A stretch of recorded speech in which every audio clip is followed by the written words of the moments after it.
Olá a todos! Vamos agora com o sexto vídeo da série Pequeno Roteiro da Poesia Brasileira e nós hoje vamos com Álvares de Azevedo. Bom, eu indico esta edição da Ateliê Editorial. Por quê? Eles têm, eu estou aqui olhando para o site deles, eles têm a Ateliê, o Clássicos Ateliê, coleção Clássicos Ateliê. Eu tenho vários desses livros, vocês encontram baratinho pela internet afora ou adentro. E o que acontece? O texto integral, né? Essa aqui é comentado, né? Apresentação e notas do José Emílio Major Neto. E ele dá uma geral mesmo. Você vai ter uma introdução muito boa, vida e obra, né? Crítica, bem feita. Você vai ter vocabulário no final, você vai ter influências do autor, você vai ter notas de rodapé, né? Desde notas mais interpretativas, quanto até mesmo dicionário, né? O significado das palavras e tal, uma contextualização até nas notas também, histórica, estética, enfim. Eu recomendo mesmo, porque é muito bom. Então nós vamos hoje com Álvares de Azevedo, e o nome completo é Manuel Antônio Álvares de Azevedo. Não chega a completar 21 anos e bate as botas. Morreu, né? Morreu, aqui a fotinha dele. Morreu novo demais. E ele nasce em 1831 e morre em 1852, né? Aos 21 anos. Né? Não chega, se não me engano, não chega a completar. Ele é famoso também, tem um livro que é famoso dele, entre os góticos, entre os frequentadores de cemitérios, Noite na Taverna, né? Que são histórias bem mórbidas, muitas vezes. Não, tudo mórbido, na verdade. Mas vale a pena ler. Como morre aos 21 anos, incompletos, então a obra é dividida em duas fases. Uma mais ingênua, outra mais, digamos assim, ácida, irônica, né? E eu vou aproveitar algumas informações dessa edição. Por exemplo, Álvares de Azevedo e suas referências literárias. Então eu vou falar só das referências da época dele, do século XIX, né? Tem várias de outras épocas, mas é bom falar para ter uma noção do romantismo da época, porque o Álvares de Azevedo ele se encaixa no ultrarromantismo brasileiro, né? Tem muito preconceito com essa fase, né? A fase mela cueca, né? Todo mundo muito chorão, idealização da mulher, uma certa morbidez, ou muita morbidez, né? A noiva morta, o poeta, o artista como um incompreendido e um outsider na sociedade, né?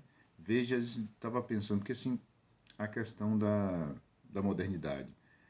O modernismo, e muito mesmo do pós-modernismo, tem muito, mas muito mesmo de romantismo, né? De uma certa irracionalidade. Eu acho que eu já falei isso aqui.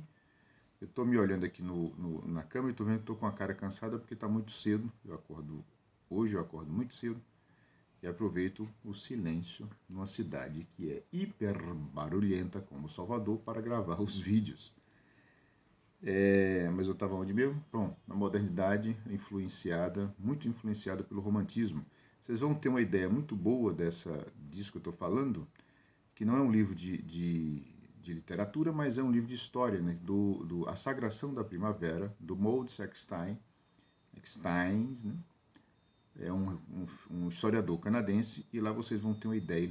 Ele vai mostrar como acontece, por que acontece, qual a perspectiva da micro a macro história, né? Pegando desde bilhetes e soldados da Primeira Guerra até influências do jazz, influência da política, influências ideológicas, todas. Vocês vão ver como o romantismo e o seu irracionalismo adentra a modernidade, né? Alguns chegam a dizer, alguns críticos, que o modernismo e pós-modernismo são ondas ainda do romantismo. e não é de todo exagerado isso não, né? Tem fundamento aí.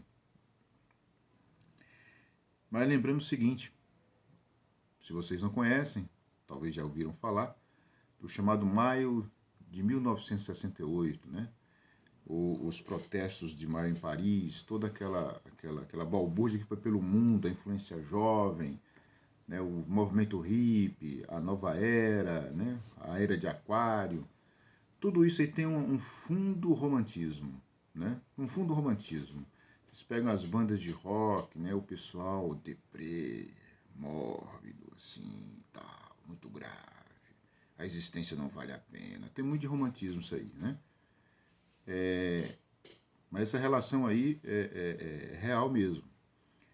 Então as influências agora do Álvares de Azevedo, né? Uma delas, uma bem forte, foi na verdade não só no romantismo brasileiro, mas no romantismo francês e tal, foi bem forte. E o Brasil bebeu muito da França na época, né? Era a literatura, o modelo, o país que era tido como modelo. Um deles é o George Gordon Noel Byron, né? O Lord Byron, que é, aqui eu estou lendo aqui, figura central do romantismo inglês e europeu, nasceu em Londres. Sua vida por si só é um romance romântico, pleno de lances dramáticos e emocionantes, sendo mais famoso a sua participação na luta pela independência da Grécia em relação ao Império Otomano. Isso é real mesmo. Um outro é o Victor Hugo, que é a grandiloquência do romantismo, né? O Lamartine, Alphonse Marie-Louis de Prat de Lamartine, né? Tudo a mesma época. Uns nascendo já... O Lamartine, por exemplo, nasce em 1790, morre em 1869. Poeta, romancista, historiador, político francês, nascido em Mâcon, e um dos mais expressivos escritores românticos do seu tempo, né? E uma grande influência também que aparece na primeira fase da obra de Álvares de Azevedo é o Alfred de Musset, né? Escritor francês, nascido em Paris, autor de poesia e teatro, e aí vai. Quem mais? Vou falar mais da poesia, né? Então essas figuras todas tiveram uma forte influência na poesia do Álvares de Azevedo. E a que eu escolhi para ler hoje, né, é uma bem conhecida, né, que está aqui no final do volume, está no final desse volume, na verdade é o último poema do volume, que é Se Eu Morresse Amanhã. Então vamos à leitura. Se eu morresse amanhã, viria ao menos fechar meus olhos, minha triste irmã, minha mãe de saudades morreria se eu morresse amanhã. Quanta glória precinta em meu futuro, que aurora de porvir e que manhã eu perdera chorando essas coroas se eu morresse amanhã. Que sol, que céu azul, que doce nalva acorda a natureza mais louçã. Louçã é elegante, formosa, garbosa, né? Não me batera tanto amor no peito se eu morresse amanhã. Mas essa dor da vida que devora, a ânsia de glória, o dolorido afã, a dor no peito emudecer ao menos se eu morresse amanhã.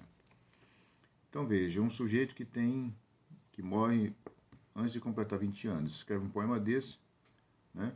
Vocês percebem que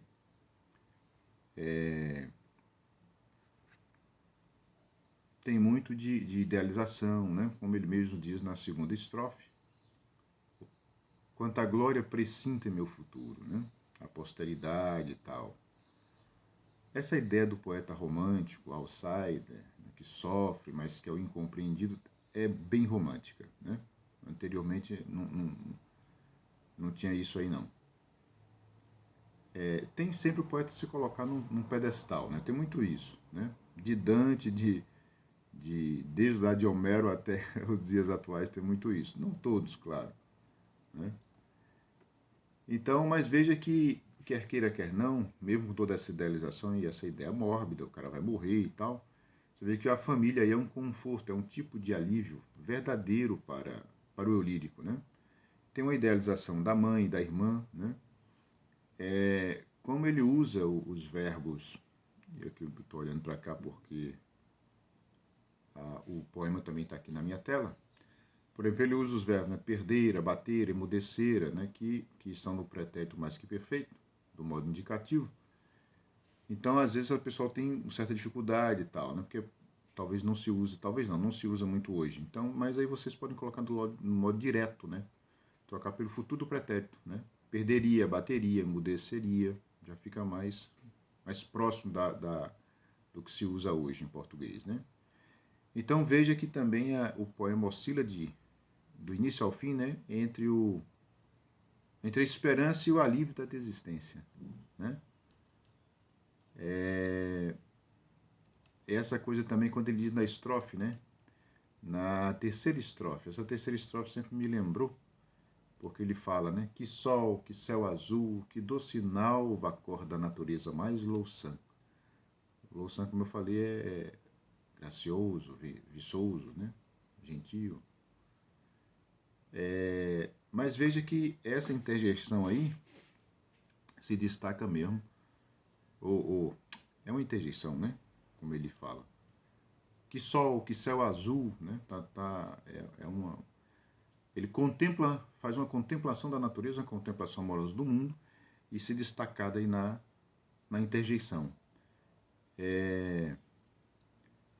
Veja que não deixa de ser uma fascinação pela própria criação, né? Pelo próprio mundo. E me faz lembrar um verso muito... o último verso mesmo do grande poeta espanhol, Antônio Machado, né? Antônio Machado, que morre em 1939, né? Fugindo lá da Guerra Civil Espanhola. Ele foge mesmo a pé com a mãe e morre nessa fuga.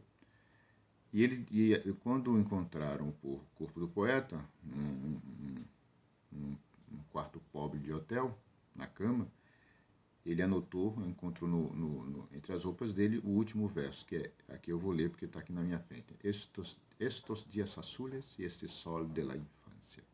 Estes dias azuis e este sol da infância, né? Então veja aí que todo um ciclo de vida se encerra, tanto no poema, no verso do Antônio Machado, quanto no do Álvares de Azevedo, né? E veja também como o presente, é como se o presente fosse tocado pela eternidade, né? Que sol, que céu azul, que doce nalva acorda a natureza mais louçã. Né? Então, o presente, os dias azuis, né? Aí voltando ao verso do Antônio Machado, o sol da infância, o passado ainda vivo, né? Se encontram no instante que o verso está sendo escrito. Né? Isso é bem bacana. Então, como eu disse, o Álvares de Azevedo está ali no ultra-romantismo, no romantismo mela cueca, mas também não é tão mela cueca assim, né? Tem momentos de mais seriedade, né? De menos, mais seriedade não, né? Não é uma boa palavra, mas de menos sentimentalismo, né? O que mais? Vale a pena ler um trecho da orelha, veja que até as orelhas são muito bem escritas, né?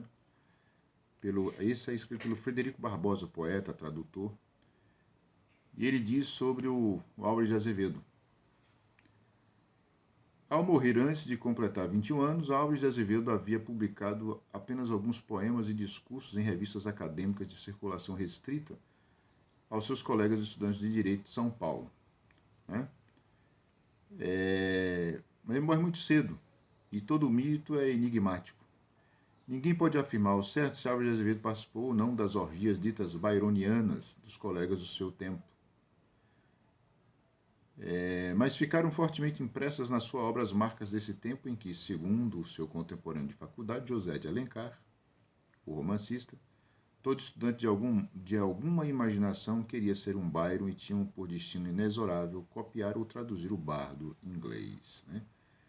Vale a pena ler uma informação aqui mais à frente. Impregnado pelo mal do século, o tédio e a melancolia que a medicina da época imaginava fruto de uma bile negra produzida no baço, em inglês, spleen. Vocês vão encontrar essa palavra muito na poesia de Charles Baudelaire, né? O grande divisor de águas da poesia moderna francês. Álvares de Azevedo imaginou na sua obra, ao menos, todo um universo de devassidão e pecaminosidade, pelo qual se tornaria conhecido como o Byron brasileiro. Né? Mas ele inicia mesmo a influência mesmo, está na orelha também e aparece bastante, aparece aqui indicado também pelo José Emílio Major Neto, né? A influência do Musset, Alfred de Musset, que é uma coisa mais adocicada e tal, né? Eu recebi nos comentários, esse vídeo vai ficar um pouco mais longo, do Renan Lacerda, né? Vou abrir aqui a tela.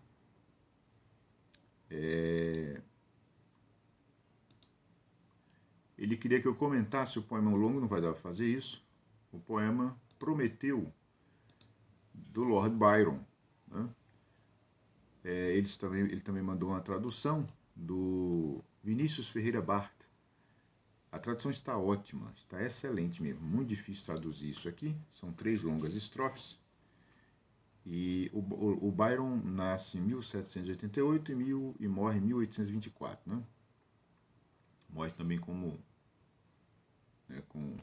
o sopro do mito, aí, uma fama de mito e tudo mais. Aqui, claro, tem que levar em conta, logo tem uma idealização também, tem uma comparação, né, com as dores do Prometeu acorrentado, o mito de Prometeu.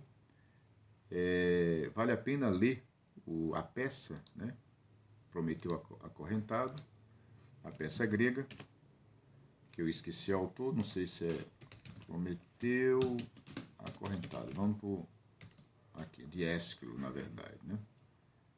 Eu li faz um tempo e não me lembrava mais. Pronto. Vale a pena ler, mesmo porque aí vocês têm conhecimento do mito, né? Prometeu rouba os deuses, o fogo dos deuses, né? Então é marcado por isso, fica acorrentado num rochedo, tendo com um abutre, geralmente um abutre ou outra ave de rapina. Eu nem sei se abutre é árvore de rapina, mas uma dessas árvores, um desses pássaros bravos aí, perdoe a árvore, pássaro, é tudo proparoxítona, eu me confundi, eu estou realmente cansado. Então, ele fica lá preso numa eterna agonia. Né? E o poema vai tratar mais ou menos disso, né? Porque na tradução aqui do Vinícius Ferreira Bart, ele traduz com métrica, com rima, tem a sonoridade e o ritmo aqui realmente impressionante. Está muito boa essa tradução. O poema é de 1816, né? Vou ler um trecho ou outro, ele vai com Titã, né?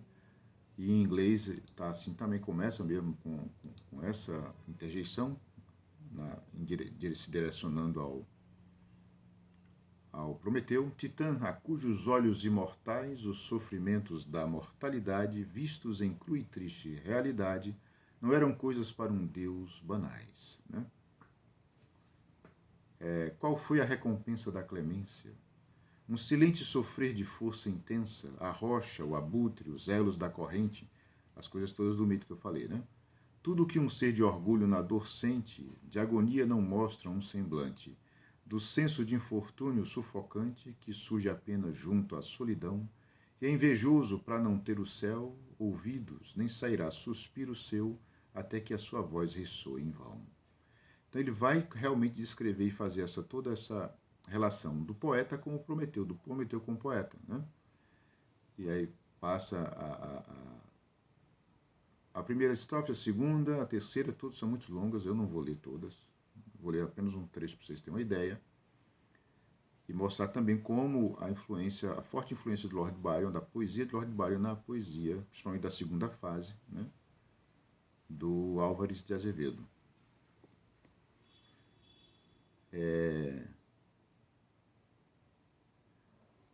Vou lendo aqui o finalzinho. O homem em partes pode antes ter tino de seu fado do fúnebre destino, da sua própria miséria e resistência, e a sua entristecida órfã existência.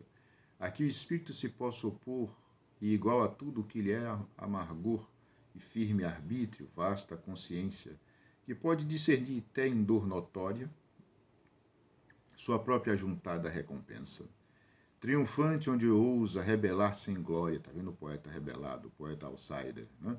Comparado com o mito do Prometeu, tornado a morte em signo de vitória, Olha a morte aí aparecendo, e a mesma coisa a morte do Álvares de Azevedo, que é tornado como signo de vitória. É isso? Então, hoje o vídeo ficou um pouco mais longo. Até a próxima. Se vocês puderem, divulguem, mostrem, compartilhem, né? E até a próxima.